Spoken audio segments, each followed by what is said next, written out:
De l'Assemblée nationale, Monsieur le Président du Conseil économique, social et environnemental, Messieurs les Premiers ministres, Monsieur le ministre d'État, Mesdames et Messieurs les ministres, Madame la maire de Paris, Madame la présidente de la région Île-de-France, Mesdames, Messieurs les parlementaires, Mesdames, Messieurs les ambassadeurs, Mesdames et Messieurs les responsables des cultes, Monsieur le Président du CRIF, Mesdames, Messieurs.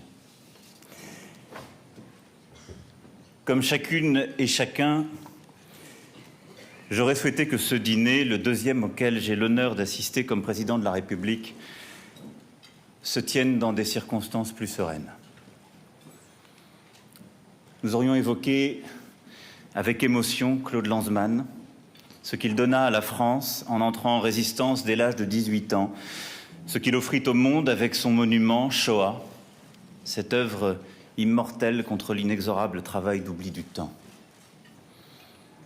Nous serions souvenus de Marceline Loridan, disparue en septembre, et son inlassable action pour transmettre la mémoire du génocide et de son insolence. De Georges Loinger, qui nous a quittés en décembre, emportant avec lui une vie d'héroïsme, lui qui sauva près de 400 enfants juifs durant la Seconde Guerre mondiale. Nous aurions revécu ensemble cette matinée ensoleillée de juillet, où le peuple français rassemblé rue Soufflot communia autour des cercueils bleu, blanc, rouge de Simone et Antoine Veil. Simone Veil, qui puisa dans l'indicible horreur des camps la force de faire grandir encore, par ses combats pour la mémoire, pour les femmes, pour l'Europe, l'œuvre universelle de la France. Nous serions certainement revenus sur la relation d'amitié de 70 ans liant la France et Israël, que la saison culturelle croisée de 2018 a fait vivre et que la visite du président Rivlin à Paris à la mi-janvier est venue sceller. Peut-être même aurions-nous échangé sur le rôle de René Cassin dans la rédaction de la Déclaration des droits de l'homme, cette grammaire commune des nations dont nous venons de célébrer le 70e anniversaire. Oui, chacune et chacun d'entre nous aurait aimé évoquer tout cela. Cette part juive de l'âme française, cette histoire des Français juifs qui a contribué à faire notre nation belle et grande. Mais le moment que nous vivons appelle un propos autrement plus grave. Depuis plusieurs années, et la situation s'est encore aggravée ces dernières semaines, notre pays, comme d'ailleurs l'ensemble de l'Europe et la quasi-totalité des démocraties occidentales, est confronté à une résurgence de l'antisémitisme sans doute inédite depuis la Seconde Guerre mondiale. À nouveau, depuis plusieurs années, l'antisémitisme tue en France. Si bien que les visages peuplant ce soir nos consciences ne sont pas seulement ceux des héros que je viens d'évoquer, mais bien ceux des martyrs récemment assassinés parce qu'ils étaient juifs. Mireille Knoll, cette Parisienne de 85 ans qui survécut aux rafles, mais pas à la folie meurtrière de ses bourreaux. Sarah Halimi, cette mère de 3 enfants, saisie dans son sommeil, molestée puis défenestrée par son meurtrier. Ilan Halimi, ce jeune homme d'une vingtaine d'années, kidnappé, torturé, assassiné. Et puis les victimes de l'attentat de l'Hypercacher de janvier 2015. Philippe Braham, Johan Cohen, Yoav Attab, François-Michel Saada. Celle de l'école Ozara Torah. Jonathan Sandler et ses fils, Arié et Gabriel. Et la petite Myriam Monsonego, abattue à bout portant. Nous ne les oublions pas. Le crépuscule du XXe siècle avait pu laisser entrevoir la possibilité d'un repli durable de l'antisémitisme. L'aube du XXIe siècle vient rappeler combien l'histoire est tragique, combien les passions tristes sont à l'œuvre, combien le noir revient. Et qu'un fils de déporté juif polonais qui aime la France, sa langue, au point de devenir membre de l'Académie française, soit insulté par une foule haineuse en rentrant chez lui, qu'à Paris, sur une devanture de restaurant, soit peinte, entourée de croix gammées, l'inscription Juden, que sur la mairie du 13e arrondissement, le visage de Simone Veil soit recouvert des mêmes croix gammées, qu'en Alsace, des dizaines de tombes juives soient profanées, comme si on avait voulu enlever leur mort à tous ces gens, que des représentants religieux, juifs, des militants de la cause antiraciste, des journalistes soient insultés, menacés, cher Joël Mergui, cher Ariel Goldman, cher Philippe Val, cher Herman Ebongué, que dans un même nihilisme, une même violence, charriant rejet du sacré et anti-parlementarisme, on s'en prenne à des églises, à des élus. Je pourrais poursuivre, malheureusement, cette liste et dire ce que trop d'anonymes subissent et n'osent même pas dire. Face à cet inacceptable, il serait faux de dire que nous n'avons rien fait. Nous avons condamné beaucoup, adopté des plans, souvent, depuis des années et des années, voté des lois parfois. Mais nous n'avons pas su agir efficacement, c'est vrai. Et si nous en sommes là aujourd'hui, c'est bien pour cela. Et cette litanie que je viens de reprendre, c'est notre échec. Trop d'indignation, trop de mots, pas assez de résultats. Le temps est donc venu des actes tranchants, concrets. Parce que je ne veux pas m'habituer à ces mots et à ces indignations. Il y a quelque chose de pire qu'une âme perverse, écrivait Peggy, c'est une âme habituée. Nous n'avons pas le droit de devenir des âmes habituées. D'abord, nommer le mal. Qui ne voit que l'antisémitisme se cache de plus en plus sous le masque de l'antisionisme? Je l'ai dit lors du 75e anniversaire de la rafle du Veldiv, l'antisionisme est une des formes modernes de l'antisémitisme.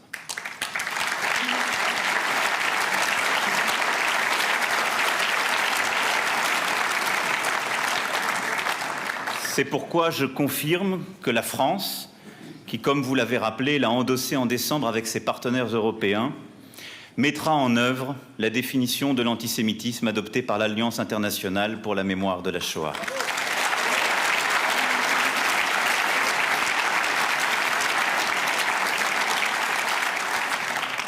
Il ne s'agit pas de modifier le code pénal, encore moins d'empêcher ceux qui veulent critiquer, comme vous l'avez rappelé, Monsieur le Président, la politique israélienne de le faire, non, ni de revenir sur des sujets que nous connaissons et qui sont ceux de la politique internationale. Et sur ce sujet, la position française est connue.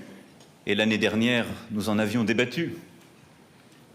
Il s'agit de préciser et raffermir les pratiques de nos forces de l'ordre, de nos magistrats, de nos enseignants, de leur permettre de mieux lutter contre ceux qui cachent derrière le rejet d'Israël, la négation même de l'existence d'Israël, la haine du juif la plus primaire.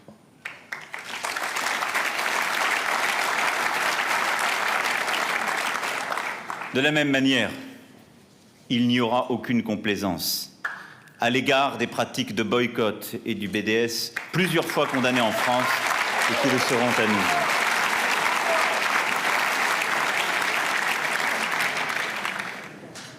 Regardez ensuite la réalité en face, sans filtre. Oui, à côté, malheureusement, de l'antisémitisme traditionnel, se déploie un antisémitisme fondé sur un islamisme radical. Oui, cette idéologie gangrène certains de nos quartiers, au point d'être contraints à un insupportable exode intérieur. Et oui, c'est à une reconquête républicaine de ces territoires que nous devons nous atteler. Ce que nous faisons quand nous créons des postes de policiers et de gendarmes dans 45 d'entre eux, en multipliant l'implication de tous les services de l'État, de l'éducation nationale, de l'ensemble des fonctionnaires, et en y déployant de manière méthodique un plan de lutte contre la radicalisation. Et en cette matière, ne cédons en rien non plus à l'opposition bloc à bloc dans laquelle certains voudraient enfermer la société française. Une religion contre l'autre, une stigmatisation contre l'autre, non. La République protège tous les citoyens, toutes les consciences, toutes les paroles. Et elle ne peut accepter en aucun cas qu'au nom d'une religion déformée ou d'une philosophie quelle qu'elle soit, le pire soit commis. Parce que c'est la République. Parce que c'est notre liberté.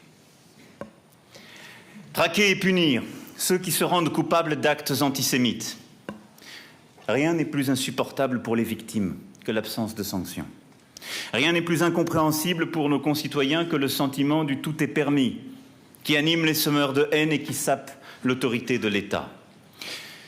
J'appelle pour ce faire, quelle que soit parfois la lassitude, je le sais, toutes les victimes d'actes antisémites à porter plainte dès qu'elles sont insultées ou attaquées. Qu'elles soient assurées que tout est mis en œuvre pour les accompagner dans leur démarche, depuis la formation de nos policiers et nos gendarmes pour les accueillir et les écouter, jusqu'à la possibilité de porter plainte en ligne, qui vient d'être votée avec l'adoption de la loi justice. Elle doit s'appliquer dans les meilleurs délais. Sur ce sujet, nous nous étions habitués, il faut bien le dire, à des pratiques incertaines, des plaintes qui n'étaient pas toujours prises, des complexités. Les choses ont maintenant été simplifiées dans le droit. Elles doivent s'appliquer dans les faits. Mais elles supposent que rien ne soit accepté et qu'aucune habitude, en quelque sorte, ne soit prise. Tout est mis en œuvre aussi pour recueillir les preuves. Des équipes spécialisées d'enquêteurs et de gendarmes seront créées sur tout le territoire, sur la base de ce qui a été commencé à Aix-en-Provence, en partenariat avec la Fondation du Camp des Milles. Vous avez ensuite, Monsieur le Président, évoqué l'antisémitisme improprement appelé virtuel. Il n'a de virtuel que le nom. Et il y a, dans cette haine sans visage, qui se croit délivrée de tout droit, les prémices de la haine qui ensuite sort dans la rue et commet le pire. Ce poison lent qui conduit près de 2 Français sur 5, s'informant principalement via les réseaux sociaux, à croire en un complot sioniste mondial. Celui-ci aussi, nous devons le combattre avec force et clarté. D'ores et déjà, nous avons entamé un travail avec des plateformes comme Facebook, qui a choisi la France pour lancer un fonds doté d'1 million d'euros en faveur du civisme et contre la haine, et qui a accepté la présence en son sein des régulateurs et juristes français pour améliorer ces pratiques. J'avais dit l'année dernière, devant vous, sur ce sujet, ma volonté de porter un projet exigeant au niveau européen. Un travail a été fait pour le rendre possible, et vous l'avez évoqué, le rapport de Madame Avia et de messieurs Tayeb et Amellal a, à cet égard, proposé des choses concrètes. Le combat européen doit se poursuivre, mais il est trop lent. Et nous ne pouvons plus attendre. C'est pourquoi la députée Laetitia Avia déposera dès le mois de mai, c'est-à-dire dès la première fenêtre parlementaire possible, au Parlement, une proposition de loi pour lutter contre la haine sur Internet, reprenant les propositions de ce rapport.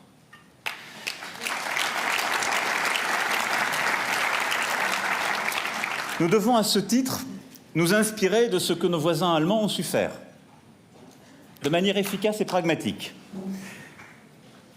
Apporter des sanctions judiciaires, pénales et pécuniaires, appeler la responsabilité des individus comme des plateformes.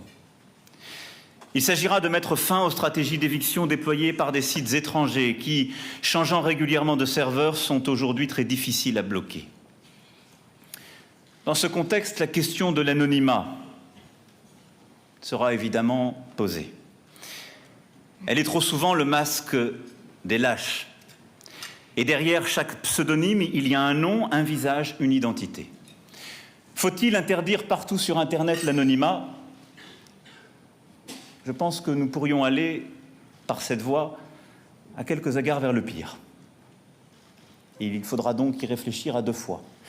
Par contre, ce que nous ne pouvons pas accepter, c'est que parce qu'il y a l'anonymat, le contenu ne soit pas retiré dans les meilleurs délais, que l'identité ne soit pas recherchée et ne soit pas donnée. Il y a aujourd'hui encore des plateformes comme Twitter, pour citer les mauvais exemples, qui attend des semaines, quand cela n'est des mois, pour donner les identifiants qui permettent d'aller lancer les procédures judiciaires contre ceux qui ont appelé à la haine, au meurtre, qui parfois prend des jours, des semaines pour retirer des contenus ainsi identifiés.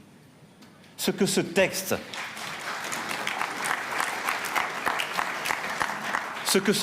portera donc, ce sont des dispositions claires, imposant les retraits dans les meilleurs délais de tous les contenus appelant à la haine et mettant en œuvre toutes les techniques permettant de repérer l'identité dans les meilleurs délais et enfin appelant à la responsabilité, y compris sur le plan juridique, les dites plateformes.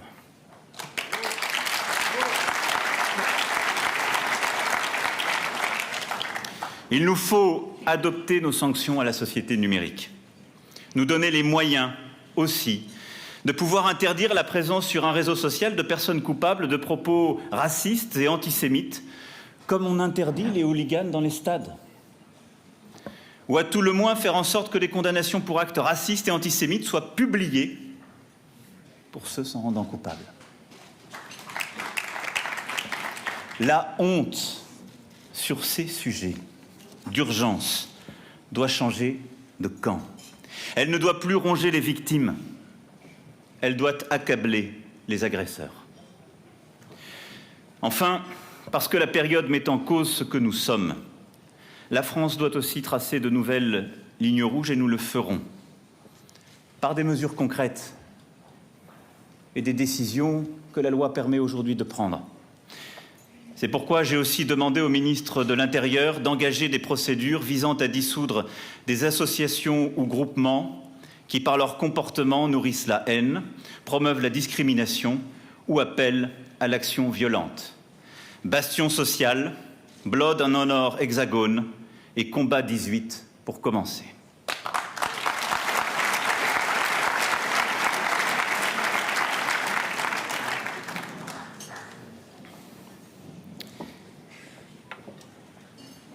Nommer, poursuivre, punir, mais bien entendu, enfin aussi, éduquer. Il ne faut jamais perdre de vue le temps long de l'éducation, de la culture, de l'élévation morale et spirituelle de tous. Car ce que nous vivons aujourd'hui dans notre société, dans notre pays, dit beaucoup de nos propres échecs passés, de ce que nous avons laissé s'installer subrepticement, de ce que nous n'avons plus voulu dénoncer, de ce que parfois nous avons peut-être oublié de dire. Si l'histoire a montré que la connaissance n'était jamais un antidote contre la haine, nous savons que l'ignorance à coup sûr est un fertile terreau. Toujours. Nos instituteurs, nos professeurs font preuve d'un engagement exemplaire pour enseigner la mémoire de l'Holocauste et sont relayés admirablement par des institutions comme la Fondation pour la mémoire de la Shoah ou le Mémorial de la Shoah. Le ministre de l'Éducation nationale s'est tôt engagé dans cette lutte pour lever, vous l'avez rappelé, Monsieur le Président, toutes les ambiguïtés qui avaient pu exister, former davantage, être plus exigeant encore. Et à ce titre, l'État soutiendra encore davantage qu'il ne le fait le Mémorial de la Shoah. La DILCRA apporte aujourd'hui une aide. Elle sera significativement augmentée par le Premier ministre dans les prochaines semaines.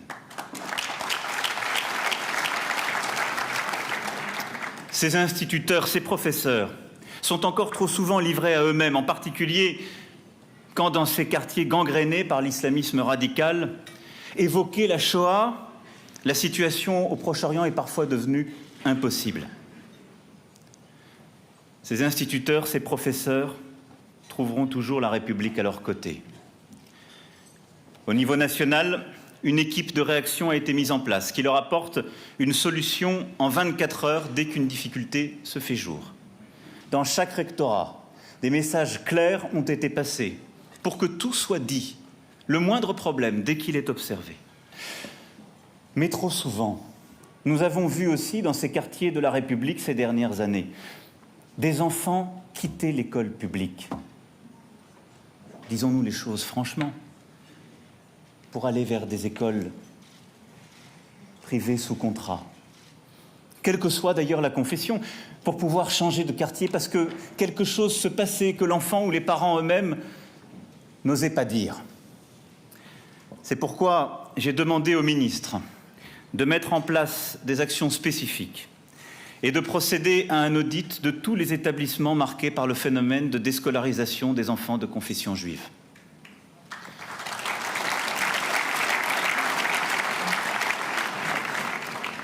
Quand une telle déscolarisation se passe, elle dit quelque chose. Parfois de ce que nous ne voulions ou ne pouvions voir, de ce qui ne se disait plus. Au-delà, l'école doit jouer à plein son rôle de rempart républicain, contre les préjugés et contre la haine, mais aussi contre ce qui en fait le lit, l'empire de l'immédiateté, le règne d'une forme de relativisme absolu. L'enseignement de la méthode scientifique, de la méthode historique sera renforcé. Tous les enfants de France seront sensibilisés au temps long des grandes civilisations. Ce temps long cher à Brodel, qui apporte le goût de la tolérance et de l'humanisme. Mais revenir à ces fondamentaux au cœur de notre éducation, ce qui parfois avait été oublié. C'est aussi au cœur de l'éducation se redonner les moyens de lutter contre ce qui subrepticement s'est installé. Le tout se vaut, l'immédiateté absolue, le relativisme qui corrompt tout. Mes chers amis, ce sont pour les actes. Mais il faudra en rendre compte, et j'en rendrai compte. C'est pour ça que ce soir, je voulais être devant vous. Parce que l'antisémitisme n'est pas le problème des Juifs. C'est le problème de la République.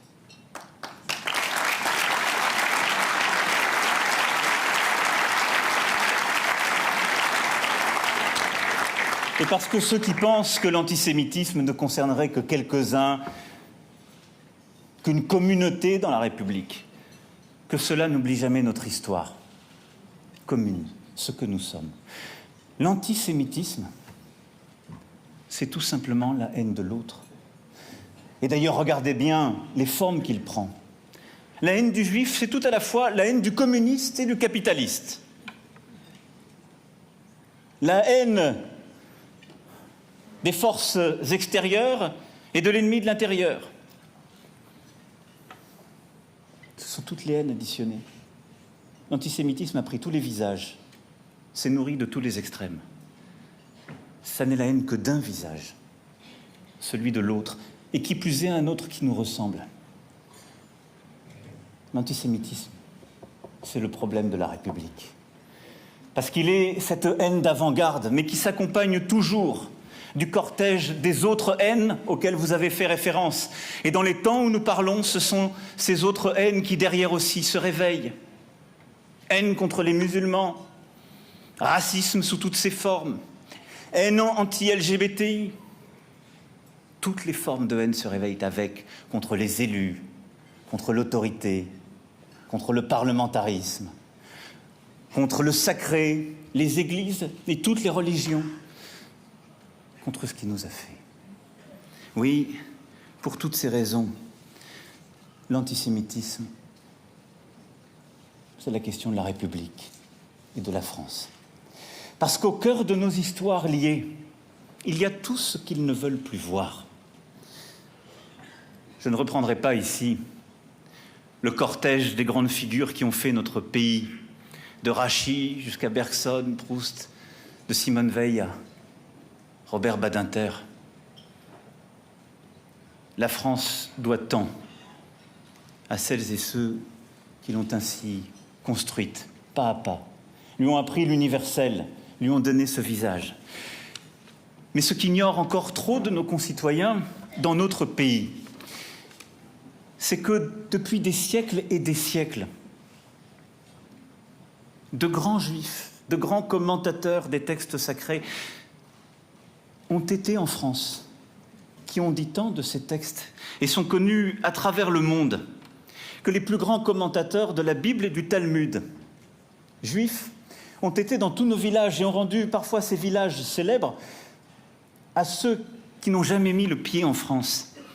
Élisère de Touques, Samuel ben Salomon de Falaise, Simba de Vitry en Moselle, Samson ben Isaac de Chinon, Moïse d'Évreux, Pérez ben Elia de Corbeil, Moïse de Coucy, Isaac ben Samuel de Dampierre, Samson de Sens, Eliakim de Châlons, Jacob de Pont-Audemer, Matathia d'Avalon, Salomon de Château-Landon, Meshulam ben Nathan de Melun, Eliezer ben Samuel de Metz, Joseph Tobelem Bonfils de Limoges, Haïm ben Isaac de La Rochelle, Menahem ben Salomon Méry de Perpignan, Jacob ben Makir de Montpellier, Aaron ben Pérez d'Avignon, Abraham ben David de Narbonne, tant et tant de noms connus à travers le monde. Parce qu'ils ont dit quelque chose de la Bible, parce qu'ils ont apporté à la connaissance universelle. Ils étaient de ces villages et de ces villes qui sont notre pays. Alors quand j'entends comme vous, nous sommes chez nous, dit par certains qui voudraient que cela n'en soit pas, regardez notre histoire en face, dans tout ce qu'elle est.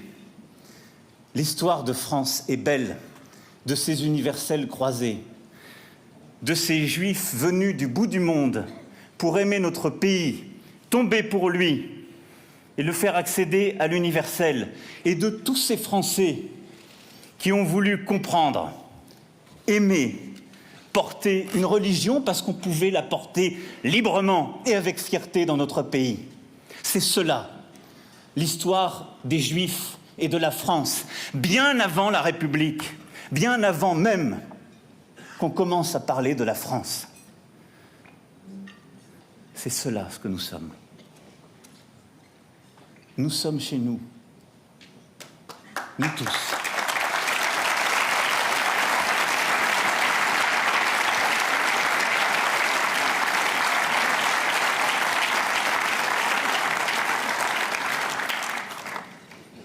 Hier, à Quatsenheim, j'ai eu honte.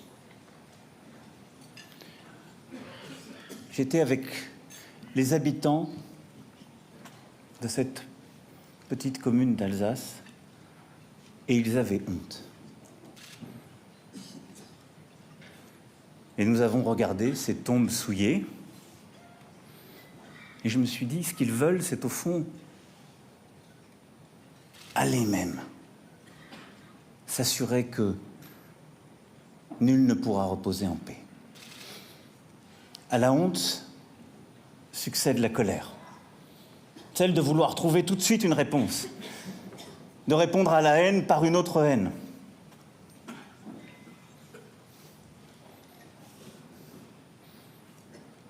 Et au fond, j'ai dit aux habitants de la commune, c'est vous le vrai visage de cette commune. Nous allons laver les tombes et surtout leur dire combien ceux qui ont fait cela doivent avoir honte. Ils ne sont pas la France. Ils ne sont pas les Français. Les tombes des Français juifs tiennent notre sol comme les arbres plantés pour eux.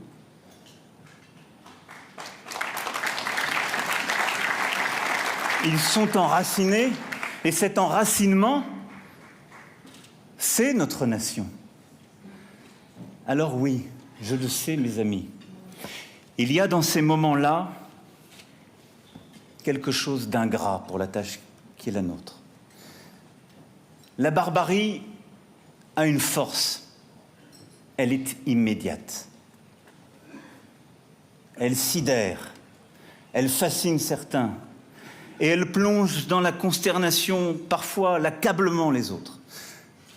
Et la barbarie a une force incommensurable par rapport à l'intelligence ou la construction d'une action rationnelle qui est la nôtre.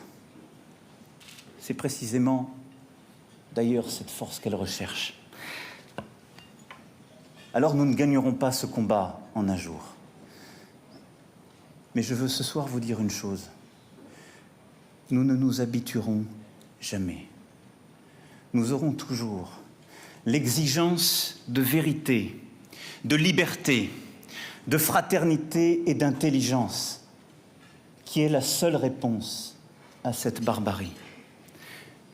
L'exigence du courage, qui doit être notre mission, celle des républicains que nous sommes. Elle est plus lente, parfois moins visible. Parfois, nous trébucherons, mais n'y cédons rien. Mes chers amis, vendredi dernier, j'ai reçu dans mon bureau la mère d'Ilan Halimi. Et elle avait face à elle un tableau de Pierre Soulages.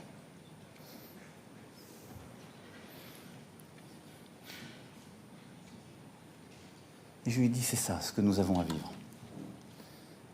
Beaucoup pensaient que le noir n'était pas une couleur et qu'on ne pouvait rien en faire. Et un génie, centenaire cette année, a dit, en travaillant inlassablement le noir, au pinceau, au couteau, en y tirant mes lignes, en y mettant mes formes, j'y ferai vivre le soleil, j'y ferai exister la lumière. Et elle voyait sous ses yeux ce tableau qui prenait vie. Et ce noir n'était plus noir. Il était l'outre-noir de Soulages. Nous ne chasserons pas le mal de notre société, ni par une loi, ni par un discours, ni par un acte. Mais nous devons être tous ensemble les combattants de cet outre noir, de ces lignes de force, de ce courage inlassable, de cette forme d'humanité et d'intelligence que nous devons donner, même au noir qu'il y a dans notre société, parce qu'il est là. Mais nous tiendrons, et à la fin, nous gagnerons. Vive la République et vive la France.